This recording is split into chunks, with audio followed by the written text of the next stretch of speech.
I'm John Little, and this is the ShockCast, broadcasting on a cool Tainan evening on Saturday, February 2nd, 2019, Groundhog's Day, for those of you living in the US, and for those of you who are Chinese or Taiwanese, it's almost Chinese New Year. If you hear anything in the background that isn't my voice, that's why. No, and the image in the background, this one, has a significance when we get to or into the news and analysis section of this ShockCast. You'll understand when we get there, so you'll see. Now, before getting started, let me remind you to watch or listen to this week's YouTube playlist. You can find it in the playlist section of the Omega Shock YouTube channel, in the comment section below, or at the end of this video. Those are the best videos of this past week, and I'm sure that you'll appreciate them as much as I did. And read my free book, Ezekiel's Fire, that you can download on ezekielsfire.com. Now, let's begin today's program. Strong Delusion, Reasons. Delusion, or delusions, are dangerous. They can wreck your life, poison your family, and get you sent to the hospital. They kill, they injure, and they claim the lives of countless numbers of people every year. Hitler murdered tens of millions with a delusion. Stalin, Mao, and Planned Parenthood have done the same. Worse, we have delusions that threaten our eternal destiny. Some will earn us a lessened reward in heaven. Some delusions will send us to the lake of fire. The question is, why? Why are we so willing to entertain and adopt these illusions, and then eventually the strong delusion? It is rare when I hear a preacher say something that makes me want to jump up in the middle of a sermon and yell, and I almost did that last Sunday.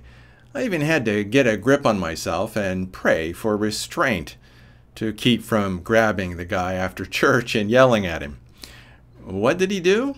He twisted the Bible. Just a little. They weren't huge twists, and most people would not understand why I should be so upset over that sermon. The main idea was correct, and most people would have wondered if I had lost my mind. Which would not be true, since I know where it is. I think. Sure, he misrepresented what the Bible actually said multiple times, but his main point was correct, so what was so bad? Well, twisting the Bible is never good, ever. Especially when it is done from the pulpit, and I still don't know why he did it. If he shows up next Sunday, which would be tomorrow, I intend to find out why he did it in as friendly a manner as I can manage. This guy was a missionary to a country in Southeast Asia, having dedicated his life, or a significant portion of his life, to sharing the gospel under difficult conditions. I know the kind of price that he had to have paid, and so, well, I still don't understand why he was so willing to twist the Bible, and no, what he twisted is not important. It's enough to know that he changed what the Bible said to fit his own worldview, a view that he wished to impose on his listeners. With all of his personal sacrifice, why did he do something like this? I intend to ask him in a very friendly manner, as I said, but I surmise that what he said came out of a book or some Bible class that he took some time ago. Or he could have made it up himself, but where it came from is unimportant. The what is unimportant. The why is what we are looking for. Why do men and women distort the words of the Bible? I could look in the mirror for some of those reasons, since I've done my own share of Bible distorting in the 40-something years as a Christian. In fact, I'm a little embarrassed over some of the things that I've gotten so enthusiastically wrong. Loudly, annoyingly, emphatically wrong. I should be glad that God didn't squish me flat for being such an idiot. Oh, and since I tend to throw the word heresy around, as well as the word idiot, and since that's what we are talking about, let's take a detour and define it. By definition, getting something wrong about the Bible is heresy. Maybe even something as small as a comma placement. Although, I kind of doubt it. Anyway, let's look up the definition. The first definition is adherence to a religious opinion contrary to church dogma, or dissent or deviation from a dominant theory, opinion, or practice. That's a somewhat abridged definition from the Webster's Dictionary, and it's awfully secular. But the first part of the second definition is something that I've been for so long, I get uncomfortable when too many people agree with me. But the context that we're talking about here is the Bible, the words of God. So when we say heresy, we're talking about something that is contrary to what the Bible actually says. So let's talk about my definition of biblical heresy. Adherence to a religious opinion contrary to what the Bible actually says. Why would someone do this? Well, fear is a big reason, and we can turn to Judaism as an example of how fear can cause them to distort the Bible. One great example would be from kashrut, and yes, it is pronounced like cash-root. Okay, Jewish dietary law, that's what it is. And one of the biggest parts of those laws has to do with mixing milk and meat. Under Orthodox observance, even if you thoroughly wash a spoon that has touched milk, if it touches meat, both the spoon and the meat instantly become non-kosher or forbidden to eat. Where does this rule come from? Well, it's the second half of this verse. Quote, "The first of the first fruits of thy land thou shalt bring into the house of the Lord thy God. Thou shalt not see the kid in his mother's milk." Close quote. That's Exodus 23:19. And the Jews seem to be deathly afraid of violating that rule, or the second half of that verse, so much so that they'll distort their lives to make sure that they never break that rule. Yes, this verse does not say that you cannot boil or seethe a baby goat in the cow's milk. It just says that you are not allowed to boil a baby goat in the milk of that baby goat's mother. But the rabbis are afraid. So this means that you can't have cheese on your hamburger and no cream sauce with your chicken either. Wait, chickens have milk? Don't ask. That's heresy, period. End of story. It's not the kind of heresy that will get you sent to hell if you want a set of, but if you want a set of two sets of dishes and forks, be my guest. You're crazy, but you won't go to hell for it.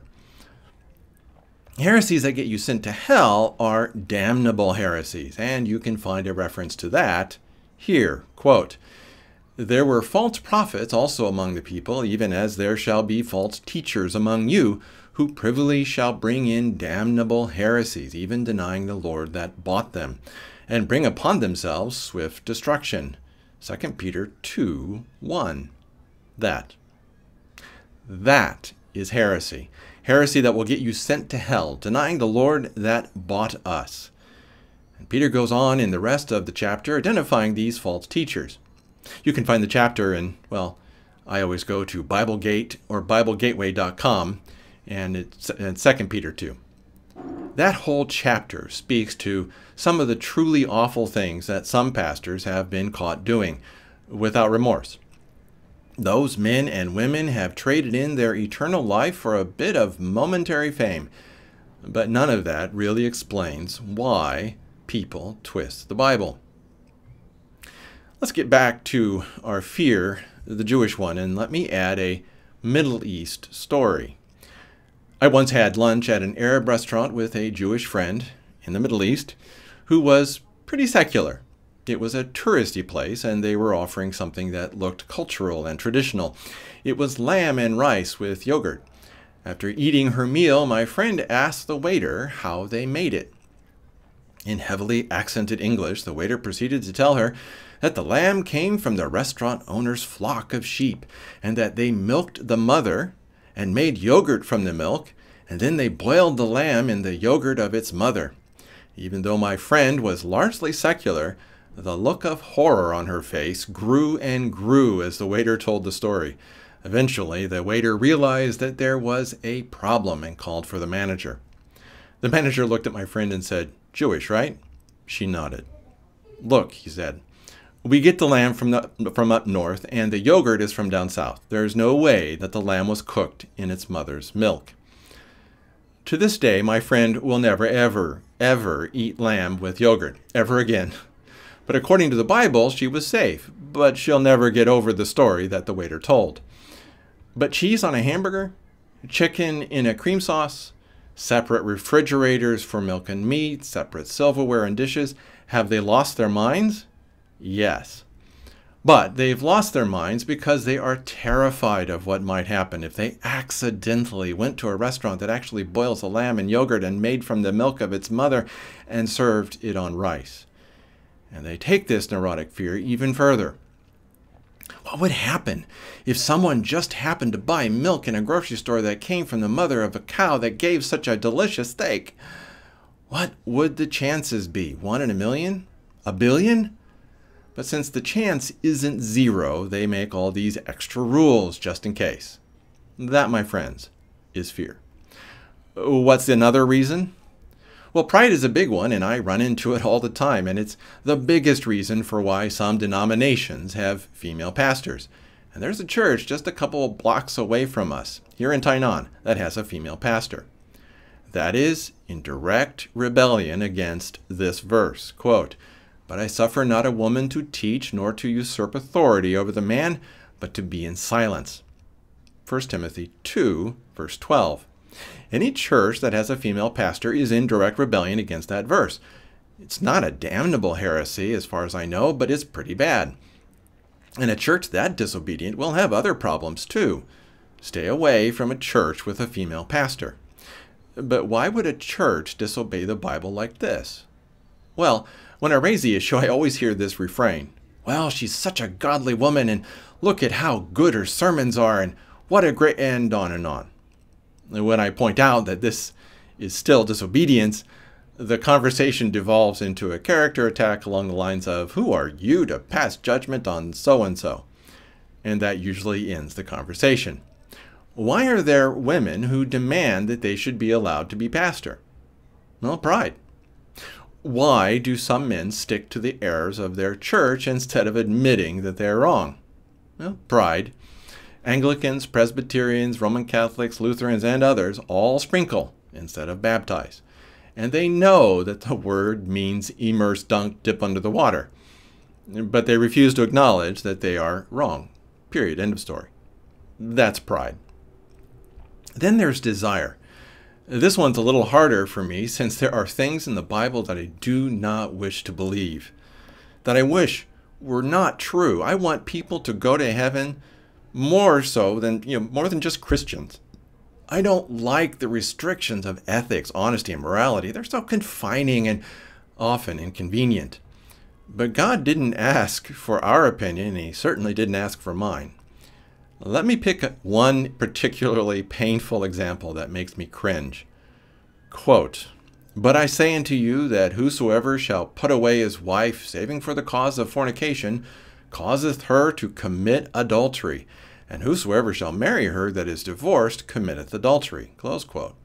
That's Matthew 5:32 and the words of Jesus. I hate to even repeat that verse, but it's there. I can't ignore it. I must accept it, even though I do not want to.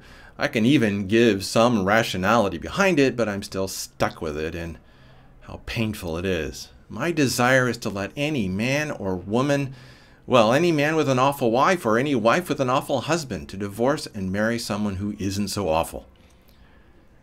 But I'm sorry, that's not what God said. I must commit myself to what God actually said instead of inserting something else that I would have preferred Him to have said. And I know of far too many women for which that verse is very, very painful. And I'm so sorry from the bottom of my heart. The same goes for choosing to marry someone who is not a Christian. I suffered under that restriction for a very, very painfully very long time. But that one saved me from a bad marriage. Of that, I'm sure. But it was so difficult. Of course, I did not know that God was using my time of singleness to soften the edge and get rid of some of the holier-than-thou ideas that I had. I'm a lot easier to live with now than I was 30-plus years ago. Mrs. Little would have, I'm afraid, been miserable being married to me that long ago. The question is, are you willing to take the first step towards love of the truth by submitting to what the Bible actually says, instead of what you wanted to say? If it's hard to say, yes, I understand, it is hard, and there's a part of me that does not like having to submit to what the Bible says. And no, I'm not talking about interpretation here. We can disagree on that, but what I'm talking about, well, it's submission. Will you submit? It's hard. It means sacrificing yourself, but the alternative is worse. Actually, the alternative is so bad that there really isn't an alternative. I've said this before, but it bears repeating. Life is short. Eternity is long. Choose well.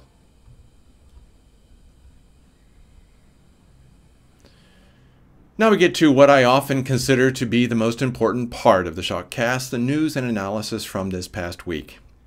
I wrote the previous bit on Friday, but what follows comes from all the other days of the week.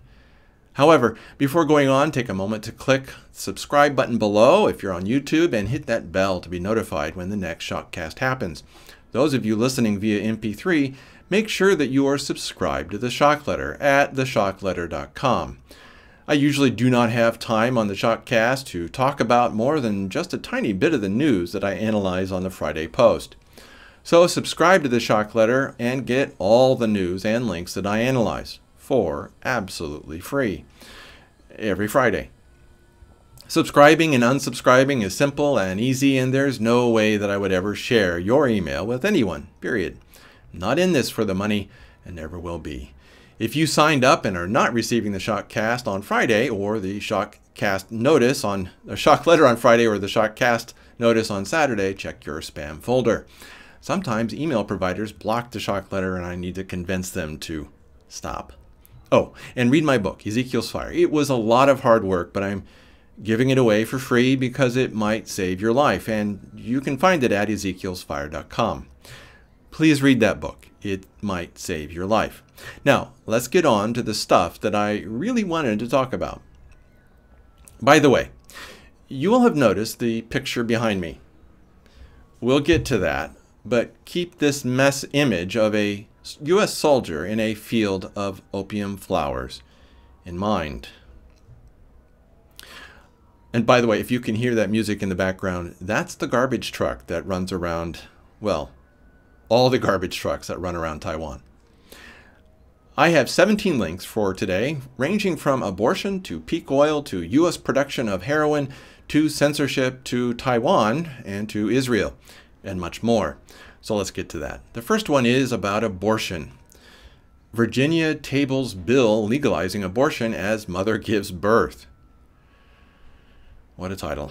And so the death machine moves into Virginia.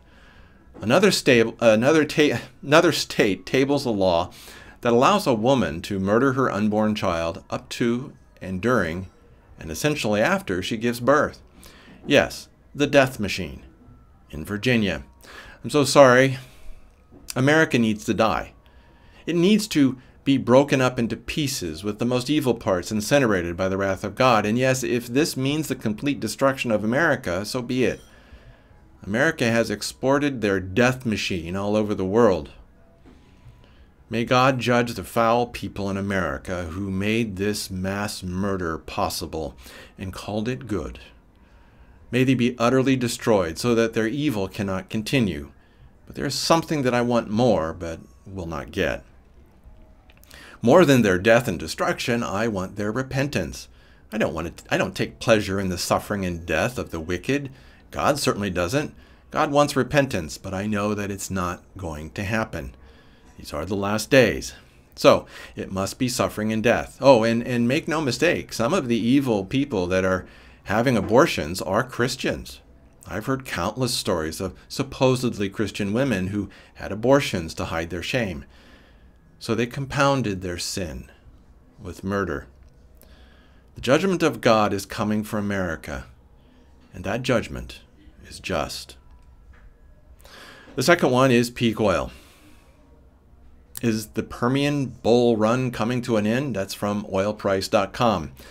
For those watching what is going on with shale oil, it has already become clear that shale oil cannot last for long. The fracking frackers are lying to us, and it's getting harder and harder for them to cover up and cover for their own lies. And the point of this is that peak oil is already here. You just don't see it yet, but you will, and by that time it will be far too late. Peak oil is a civilization-destroying event since we chose not to create viable alternatives to oil. And let me repeat the important word, viable. Electric cars are not viable. Hydrogen is not viable. Natural gas is more viable, but that still means that it's not viable. Are you getting the picture? Oh, and why aren't they not viable? Because we do not have the infrastructure to support these alternatives. And even if we did, most of that, usually the electric cars, comes from coal. An electric car is really coal powered, and we will soon start running out of that. Oh, and the power grid cannot support everyone having their own electric car. So, learn to walk. This third one is about Steve Jobs and predicting the future. It's titled, "Steve Jobs Never Wanted Us to Use Our iPhones Like This," from the New York Times. This illustrates just how unable we are to see the future, and how unable the elites are to see the future themselves.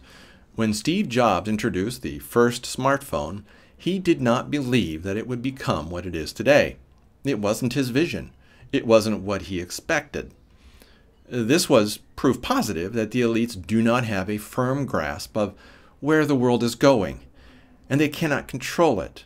They can try to direct it, they can try to take advantage of it, but they have no idea of where it will go or be.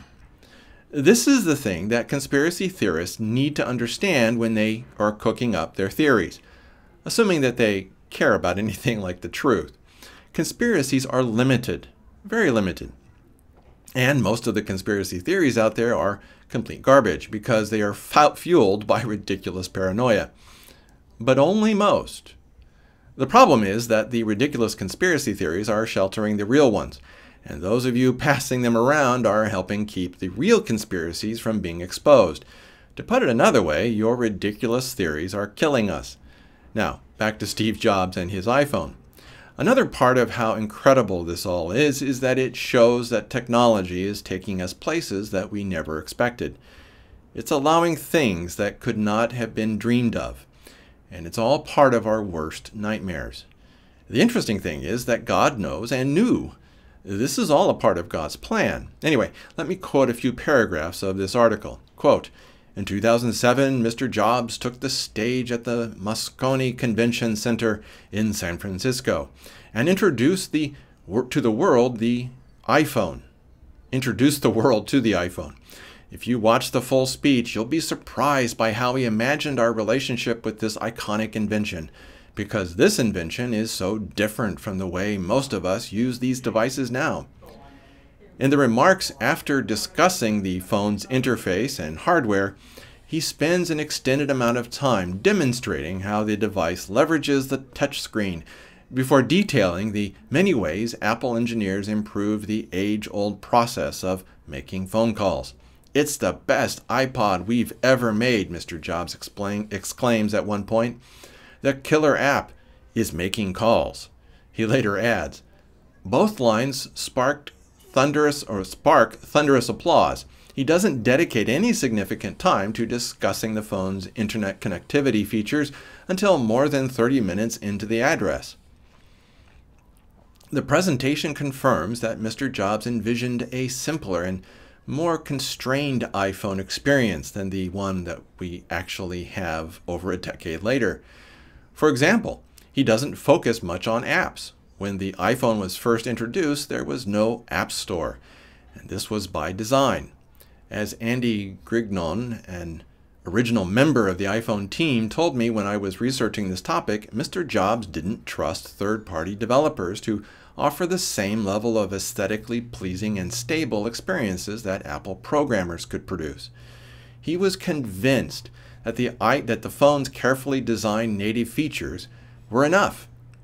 It was an iPod that made phone calls, Mr. Rignon said to me.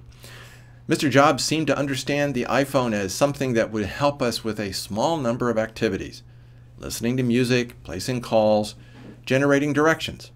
He didn't seek to radically change the rhythm of users' daily lives. He simply wanted to take experiences we already found important and make them better. And the iPhone is, and I'm sorry, that's a close quote. And the iPhone is what it is today because users demanded it to be this way. Please understand that. It wasn't by design, it was by use. Remember also that Steve Jobs is famous by demanding that pornography not be allowed on iTunes. He said, quote, "Folks who want porn can buy an Android phone," close quote. That is the kind of guy that Steve Jobs was. He had morals. He might not have been a Christian, but he was willing to sacrifice profit for ethics and morality. Now here's the last paragraph of this article. Quote, "Early in his 2007 keynote, Mr. Jobs said, 'Today, Apple is going to reinvent the phone.' What he didn't add, however, was the follow-up promise that tomorrow we're going to reinvent your life.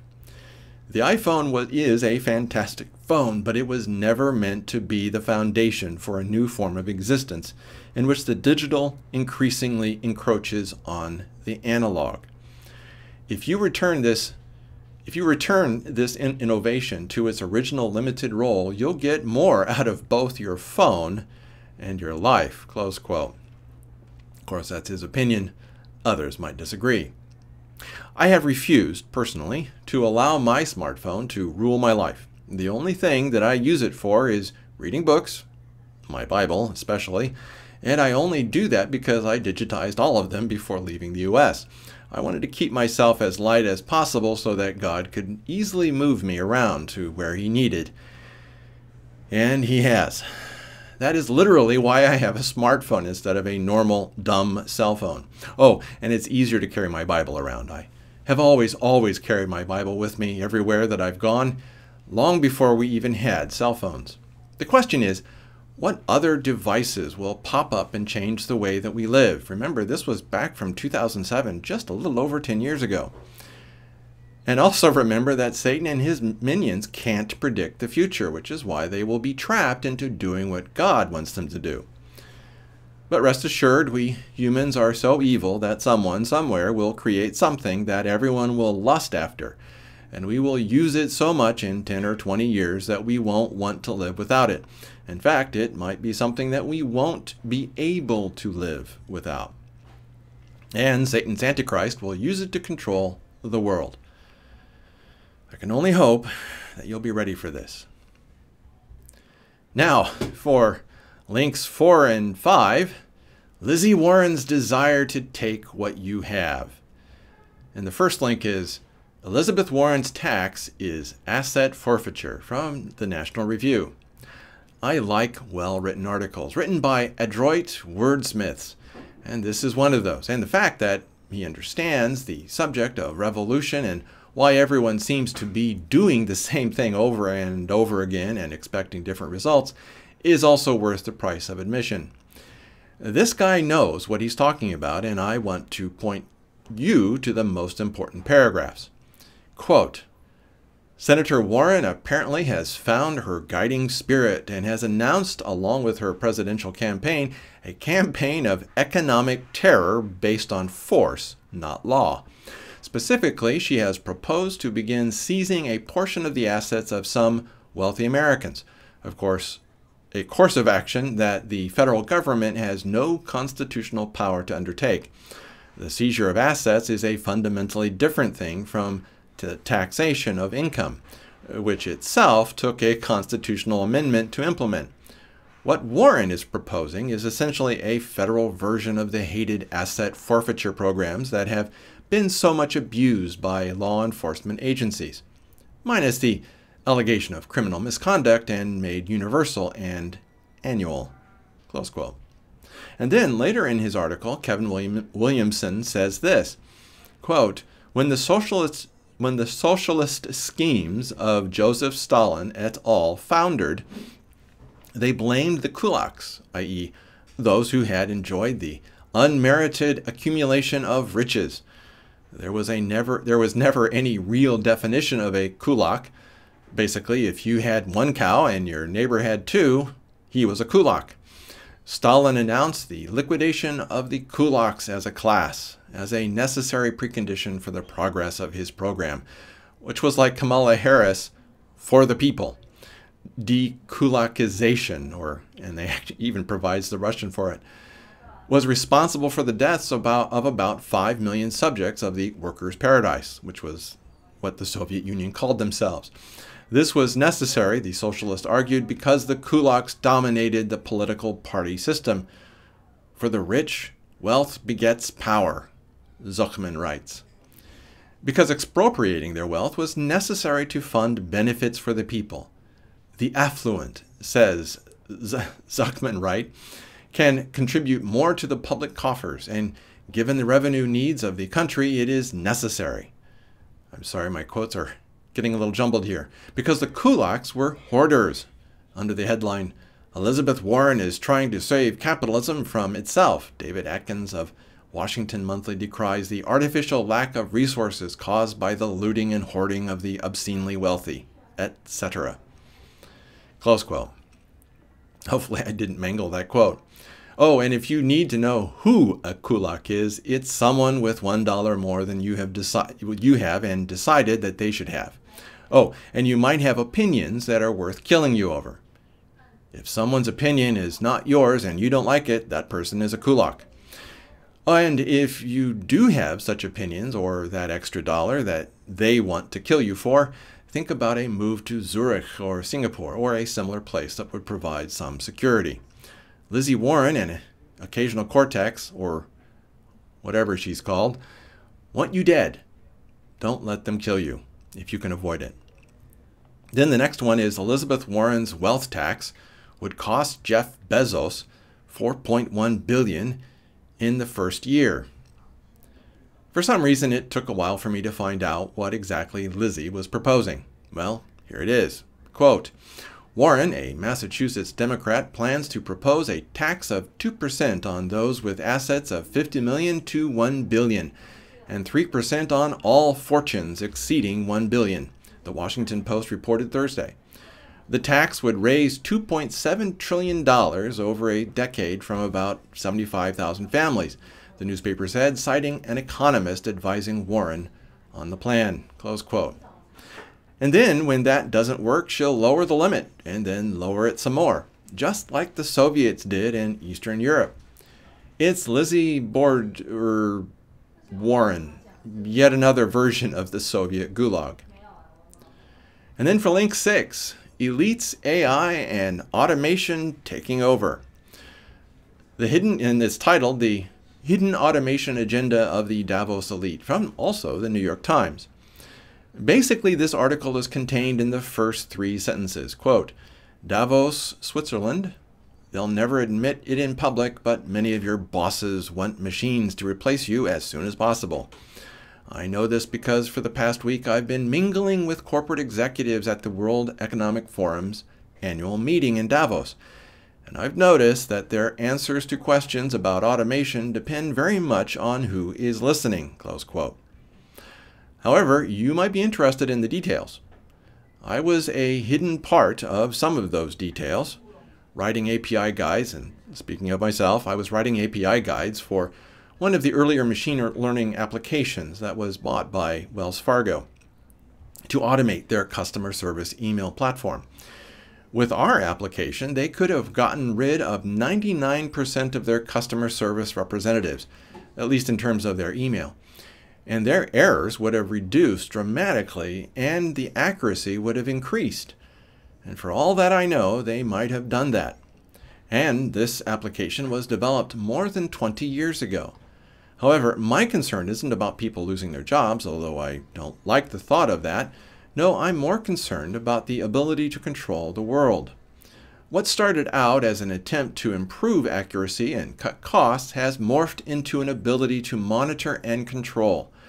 It started out as one thing for an initial reason and will become something darker and more sinister.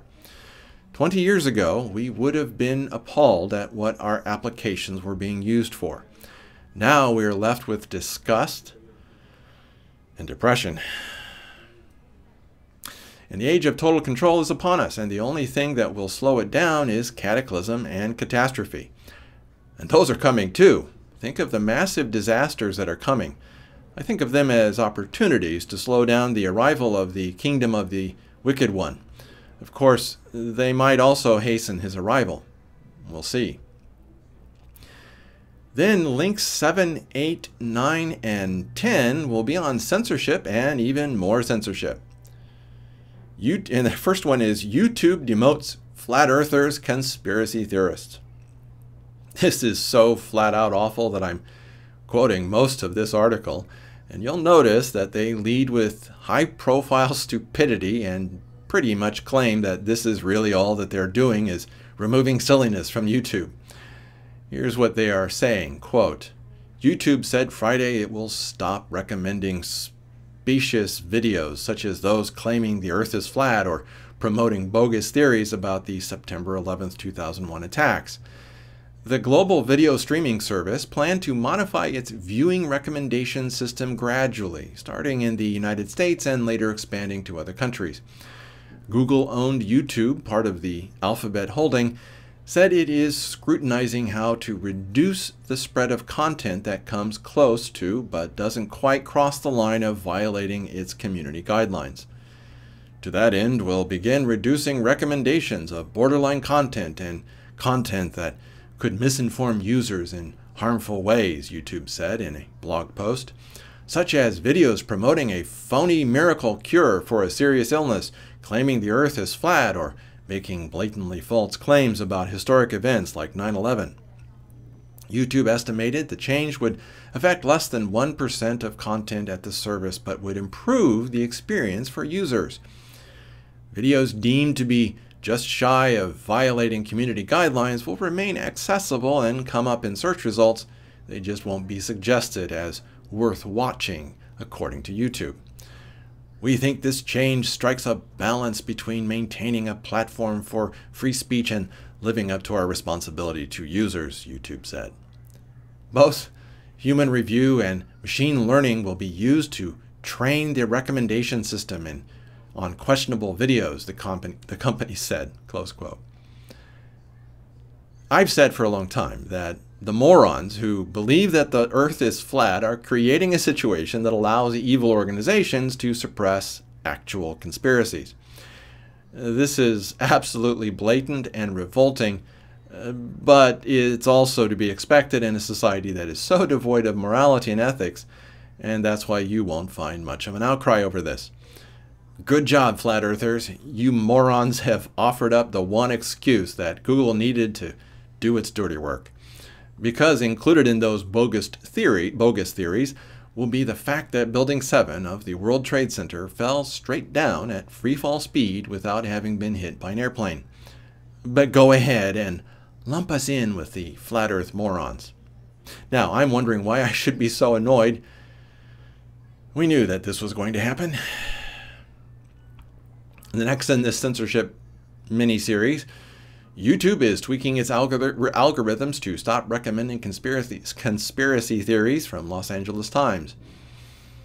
Here's more from the moronic LA Times. They accuse YouTube of defining hate speech too narrowly, defining it as that which promotes violence or hatred of vulnerable groups. Excuse me, but that's already too broad of a definition. One of these days, my hatred of chodofu, stinky tofu, will get me banned, and I'll be really upset. We need more of that hatred, but our rights will be denied. And then the moron writing this article says this, quote, advocates say those policies don't go far enough to prevent people from being exposed to misleading information, and that YouTube's own software often pushes people to the political fringes by feeding them extremist content that they do not seek out, close quote. Yeah. They must think that the average person is too stupid to figure out what is fact and what isn't. Of course, because of America's public education system, this might actually be true. I just find it ironic that foreign language videos will not get this treatment. This means that English speakers will be far more vulnerable to the strong delusion than anyone else, at least initially. How utterly appropriate. And then this next one. Who will guard us from the Guardians? YouTube protects users by hiding conspiracy theories. Here's the paragraph that clarifies everything. Quote, although Google said that changes will not affect whether a video is available on YouTube, judging by the personal experience of several popular YouTube commentators, for example, Mark Dice, the new algorithm is so effective that even when the exact title of one of his controversial videos is entered into the channel search field, it will not yield the correct result. Close quote. That's right. There are Mark Dice videos that have millions of views that you cannot find by doing a search for the exact title of the video. And Google has done the same for me and some of my articles, where you cannot find some of my articles no matter how hard you look if you are using Google. You are slowly being brainwashed. Yes, if you've noticed that squeaky clean feeling in your thoughts, it's that new brand of brainwash that they're using. And then financial blacklisting. NewsGuard advises advertisers to avoid pro-Trump media, from Breitbart. Remember what I said last week about NewsGuard? Well, they aren't just satisfied with blocking access to alternative news sites. No, they are going after advertisers who might give advertising dollars to pro-Trump sites. And then links 11 and 12. America, the heroin dealer, and that image that I talked about. This one, if you can see it. It's America's shameful war from Zero Hedge. There's a picture in this article, and hopefully I can show it to you, of a U.S. soldier standing in the middle of a field of flowering opium poppies. The very same poppies that produce heroin. And that picture encapsulates the reason why America and the world is suffering from an opioid epidemic. Heroin is flooding from Afghanistan. 90% of the world's heroin comes from Afghanistan, and the CIA is responsible for its distribution. Do you need proof? Ask yourself what the field that this soldier stands in, what it looks like from the air. Then ask yourself how hard it would be to send in planes to spray those fields with herbicide. The U.S. controls Afghani airspace. They can do this if they want, but they don't do the spraying. Therefore, this must be what they want. Is there any other interpretation? Someone can do something. It's not hard to do, but they don't do it. Am I missing something here? This means that America is the biggest drug dealer in the world, of the worst drug ever produced by mankind. Heroin. Heroin. America did this and is doing this. For those of you who are American, your tax dollars are making this happen. Our taxes did this. We sent our boys to do this. Tell me again why God should spare his wrath from destroying America. And then let me show you this image again of a U.S. soldier in a field of opium flowers. This is the specific picture, and I'm looking for a larger version of it if some of you have it. Now, the next link, number 14, Being a Christian First. And this link is titled Conspiracies, False Doctrines, and Grand Deceptions. It's Mike at On Point Preparedness on A Minute to Midnight. Mrs. Little told me that she liked what Tony and Mike were saying, and if the missus likes this video, you will too. Seriously, give this a listen.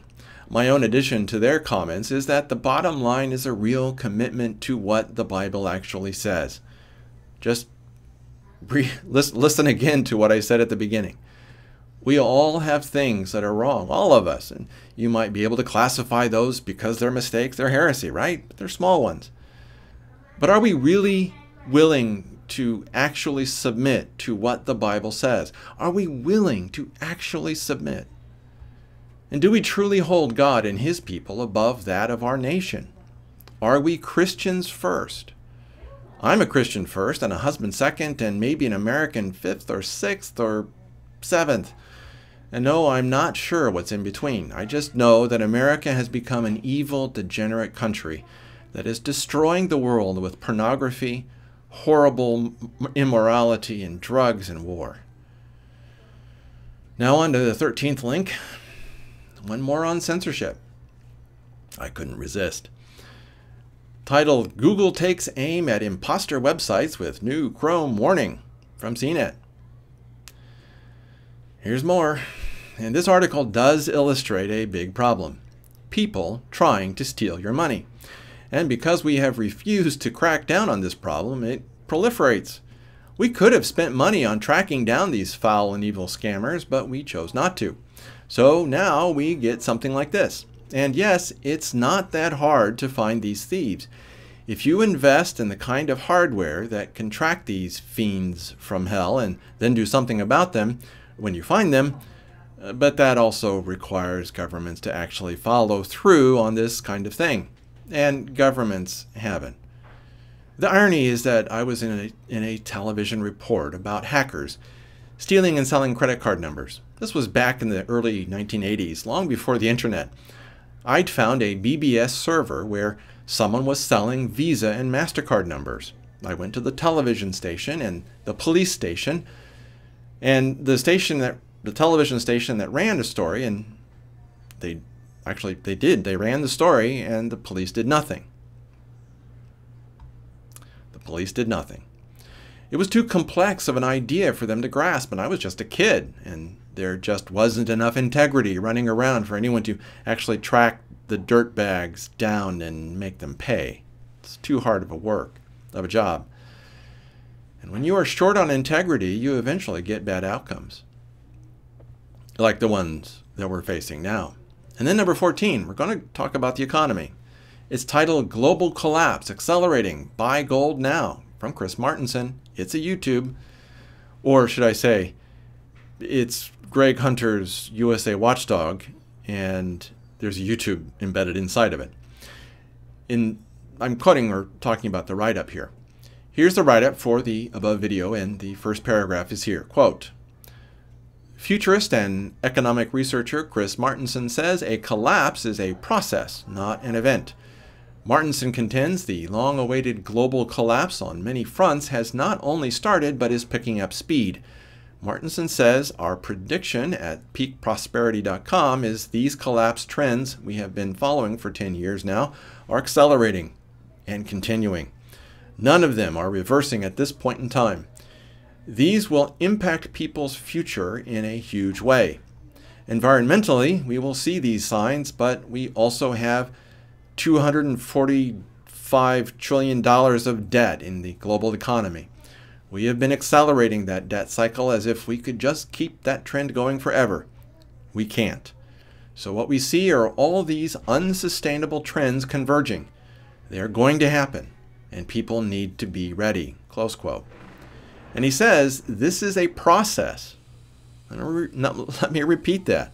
This is a process, not an event. And this process will lead to more than 1 billion dead. And that's a lot of dead. And then link 15, about Taiwan. Quote, or the title is, Why Taiwan Grew Rich While the Mainland Starved, from Mises Wire. Karen J. shared this via email, and it points to the success of Taiwan compared to China. Unfortunately, the GDP numbers don't equate to how much people are paid in Taiwan.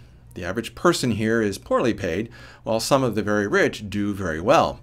This is still a country where the average person owns a scooter or a bus pass, and the scooters here drive in swarms. I just find it ironic that the first time that I ever saw a Lamborghini was in Taipei. In fact, I've seen examples of the most expensive supercars on the streets of Taipei, and they are examples of the most expensive forms of stupidity that I have ever seen. Only a fool buys a car that can never get out of second gear 99.9999% of the time. Of course, the Taiwanese are still human, which means just as stupid as anyone else. Remember what I've said last week. We're all stupid. All of us. You, me, everyone, including the Taiwanese. The Taiwanese also, but they're also adorable and annoying all at the same time. A lot like Israelis, which might be why I like them. My hope is that Taiwan continues to survive while and when China falls. Since I live here, it's kind of personal. Thanks, Karen. And then, second to last, we're about the economy.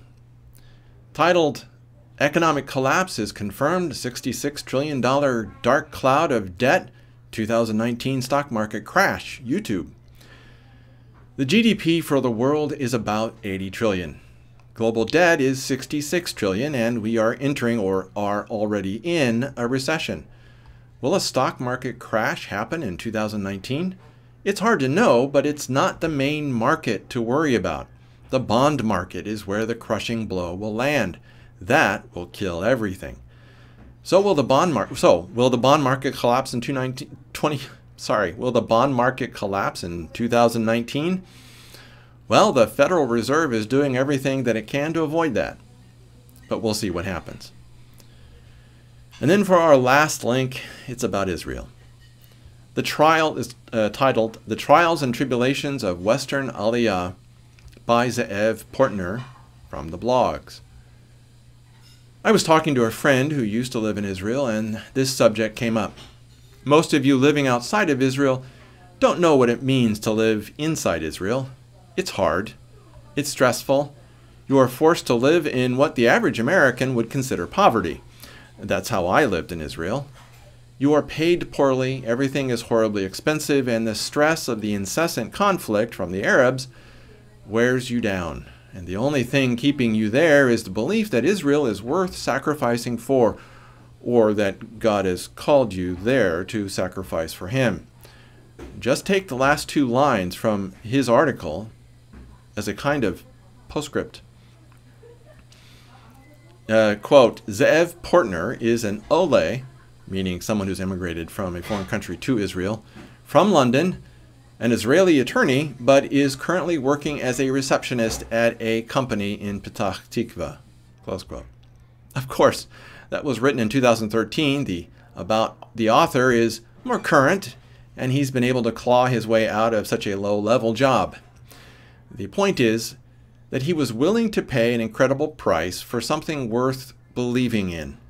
Like me, he had a massive amount of education and experience, but he was willing to throw it all away to go to Israel to be a receptionist. And that's pretty much my story as well. Most receptionists in America are paid more than I made as a technical writer in Israel. But the sacrifice was still worth it. Still worth it. I would do it again in a heartbeat. But the price, it's so high. So I understand why 90% of Americans go back to America from Israel. I mean, it's why so many Israelis try to leave Israel and go to America. By the way, the author says that 80% of Western Olim, meaning immigrants to Israel, go back to their country of origin. But when you focus on American Olim, the statistics go way up to 90% or more, most likely more. Life in Israel is hard, but it's also good. That's it for this week's ShockCast. I truly hope that you'll be ready for what is coming. A prudent man foreseeth the evil and hideth himself, but the simple pass on and are punished. Proverbs 22:3. If you find a flaw in my reasoning, have a question, or wish to add your own viewpoint, leave a comment on the Omega Shock website or in the comment section below. Omega Shock readers and ShockCast listeners leave awesome comments, and I value each and every one of them. Again, make sure that you are subscribed to the Shock Letter at theshockletter.com. For those of you on YouTube, hit that subscribe button below and click the bell to get notifications. And if you like this video, give it a thumbs up. All of that helps you and me get the message out. And as this video ends, you'll see links appear in the boxes within this video. Those links will take you to other ShockCasts, a link to subscribe to the ShockCast, as well as a link to the playlist of the important videos of this past week. And you will see the links to that playlist in the comment section below. And don't forget my book, Ezekiel's Fire, at ezekielsfire.com. You need to read that book, and it's free.